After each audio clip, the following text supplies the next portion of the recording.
మీకు అందిస్తూ ఉంటే మీరేం చేస్తున్నారు? ఆ లోన ఉన్న పరమాత్మని తప్పించే పనులు చేస్తూ అధోనియతి అసాధు కర్మకారయతి, మనం చేయకూడని పనులు చేస్తూ అధపతనమవుతూ ఉన్నాం.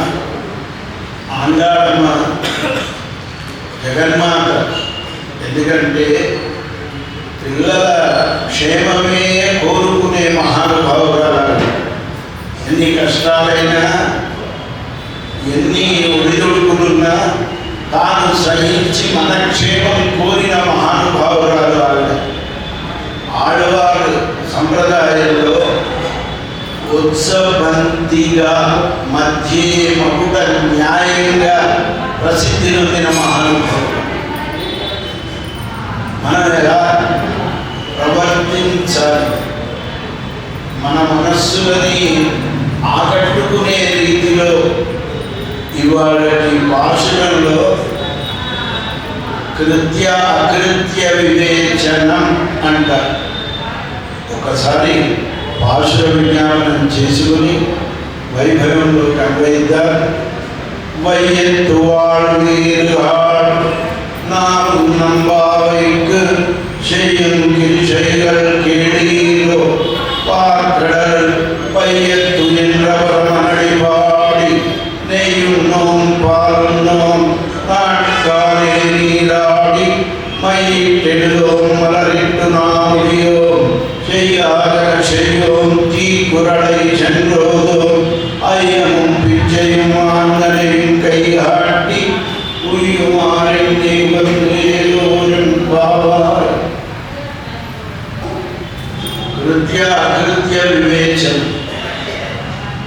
ఏది చేయాలి ఏది చేయకూడదు, సాధు కర్మలేవి అసాధు కర్మలేవి, సులభంగా మనల్ని పరమాత్మ వద్దకి చేర్చాలి కనుక మనందరికీ అర్థమయ్యే రీతిలో పెద్దవాళ్ళు ఏం చేస్తారు, మీ ఇంట్లో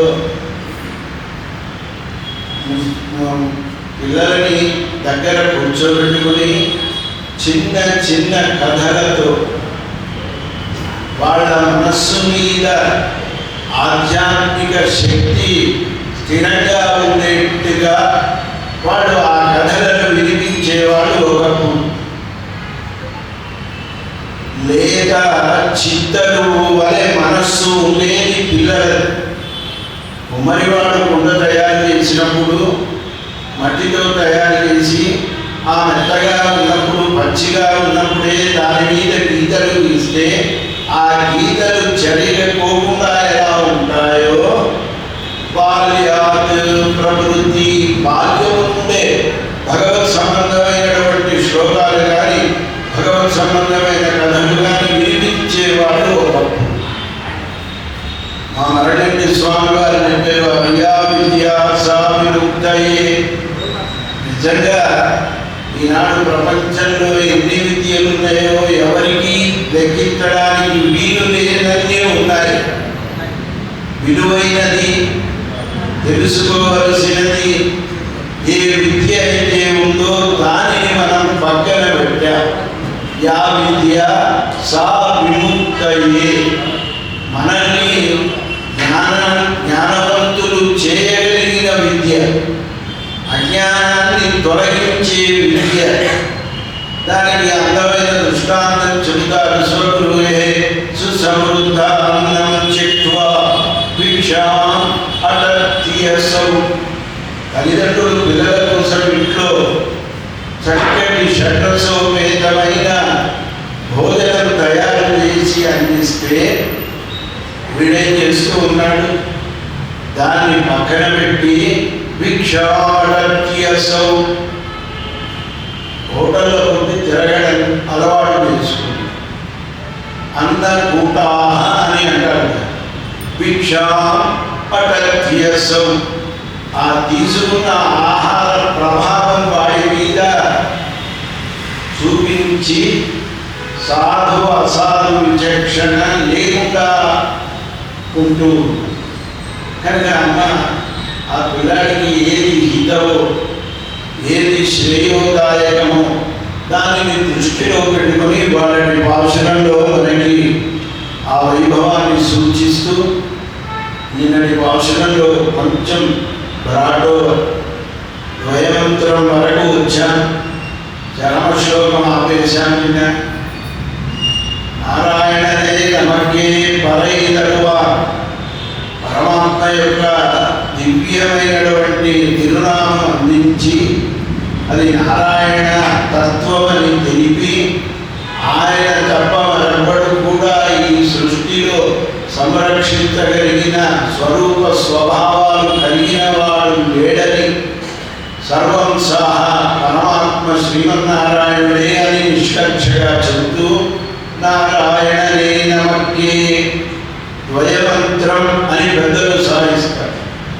శ్రీమతే నారాయణాయ నమః.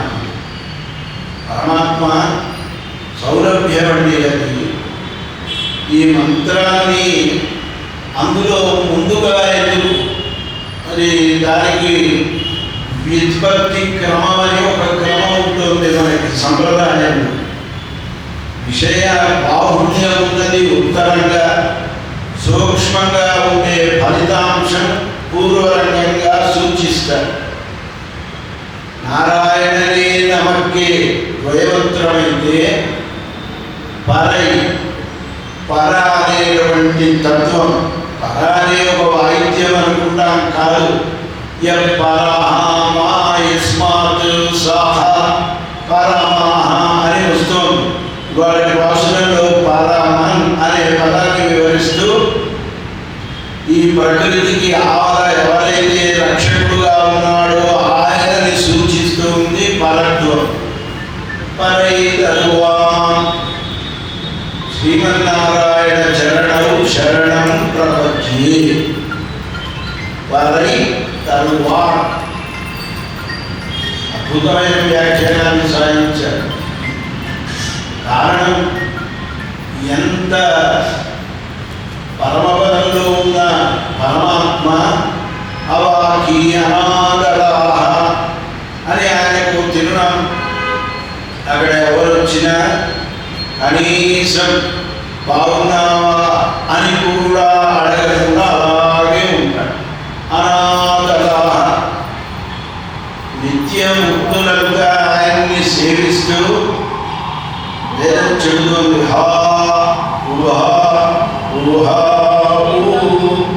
ఇదే వాళ్ళ పరమాత్మని చూసి హా ఏం ఆశ్చర్యం పరమాత్మ సన్నిధిలో ఇవాళ తాయారు దివ్యాలంక పర్వపదంలో ఆవిడ కూడా ఒక ముచ్చట పడిందండి.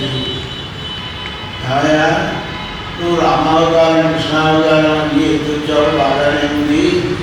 ఆ లీలలు ఈ పరమపదలో కూడా ఒకసారి వైకుంఠం చూపించావా అని వాళ్ళకు. అది అలాంటివి ఇక్కడ లభించవు కదా.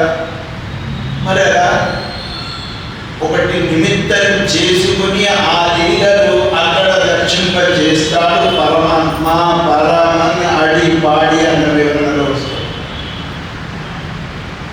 కనుక ఆవిడ ఎప్పుడైతే పరమాత్మ ఈ లోకంలోకి రావాలి అని సంకల్పించుకున్నాడో అమ్మ ఆ సంకల్పాన్ని మనసులో నిలుపుకొని మన సన్నిధిలో చేసి నిన్న చెప్పుకున్నాం. సవిభ్రమాలోక శుభ్రో విభ్రమచక్షు. పరమాత్మ ఆనందమే ఆవిడ నిత్య ఆనందం. ఆవిడ దుఃఖించడం పరమాత్మ సహించడు. శ్రీరామాయణంలో సీతాభియోగంలో రామచంద్ర స్వామి దుస్థితిని వర్ణిస్తూ హనుమత్ స్వామి సీతమ్మకు ఎలా ఉన్నాడయ్యా స్వామి, హాయిగా సరపాటు చేసి నా బాధ లేదు క్షేమంగా ఉన్నాడా అడగడం వల్ల ఒక వ్యాధంగా కథమస్తి అసౌ ఎలా ఉన్నారు వారు అడుగుతారు కదా. అయితే ఆయన చెప్తూ ఉన్నారు నైవదంశాం నవశకాన్ కీటాన్ నా సరి కృప రాఘవాహ భావయేత్ గాత్రాత్ త్వద్గతేనాంతరాత్మన. అమ్మా ఏం చెప్పంటావు? ఏమైంది నాయన? ఏం లేదమ్మా, నీ విశ్లేషణ కలిగినప్పటి నుంచి రామచంద్ర స్వామి ఏదో చూపులకు కనబడుతూ ఉన్నాడు, కానీ అలా చంద్ర బింబ దర్శనం కలిగినప్పుడు ఆ చెట్టు ఆనుకుని ఇలా వెనక్కి ఒరిగి కూర్చునేవాడు. చంద్రోపి సాచిమివాస్య గురుగారు, చల్లని గాలి వీస్తూ చంద్ర దర్శనమయ్యి ఈ శరీరం మీద ఆయనకి ఒక అలౌకికమైన అనుభవంలో ఉన్నాడు స్వామి. అయ్యో, ఆవిడ అక్కడ ఎలా ఉందో, ఎంత దుఃఖపడుతూ ఉందో, ఇది రామచంద్ర స్వామి మనస్సు. ఈ చంద్రబింబంతో ఆయన భావన ఏమని, నీవు మా సీతమ్మ జాడ తెలిసిన వాడవే ఉంటావు. మా ఆవిడ దుఃఖిస్తూ ఉంటే నీ చల్లని వెన్నెల తాకిడి వలన ఆవిడ తాప ఉపశమనమయ్యేట్టుగా ఉండాలి. తాప ఉద్దీపకంగా ఉండకూడదు. వాయువుని ప్రార్థించాడు, చెట్లను ప్రార్థించాడు, తీగలను ప్రార్థించాడు, గోదావరిని అభ్యర్థించాడు. అమ్మా, ఆయన ఎలా ఉన్నాడు? ఆ చెట్టు కలా వెనక్కి వాలిపోయి ఉన్నాడమ్మా. అయ్యో, నైవతంశ, అడవి కదా అది, పెద్ద పెద్ద గొయ్యికల కంటే పెద్ద విస్తృతమైన దోమలు ఉన్నాయి. ఉప్పల దగ్గర పెడితే మనకు కనబడతాయి వాటి సందర్భం. ఆ దంశాం అవి ఇలా పుడుతూ ఉంటే శరీరం నుండి మాంసము బయటికి వస్తూ ఉంటుంది. అంత భయంకరమైన అవి దోమలు. నైవ దంశాం నమశక, ఆయన మీద అవి వాడుతూ ఉన్నాయి, లేచి వెళ్ళిపోతూ ఉన్నాయి. నా కీటం నా సరీరూప, అడవి కనుక ఆయన మీదికి ఇలా వస్తూ ఉన్నాయి, పైనుంచి ఇలా దిగి వెళ్ళిపోతూ ఉన్నాయి. కానీ రామచంద్ర స్వామి వాటిని పక్కకు కూడా విధించడం లేదు. రాఘవాహ అమనయేత్ గాత్రాత్, తన శరీరం నుండి వాటిని దూరమైన చేయలేదు. అంటే కనీసం ఇలా అలా అని వాటిని తోలడం లేదమ్మా. ఎందుకో తెలుసా? త్వద్గతేనాంతరాత్మన, నీ యందు ఆయన అంతరాత్మ ఉండడం. ఇది అండి సీతారాముల వలె కలకాలం సుఖంగా ఉండండి అంటే అర్థం.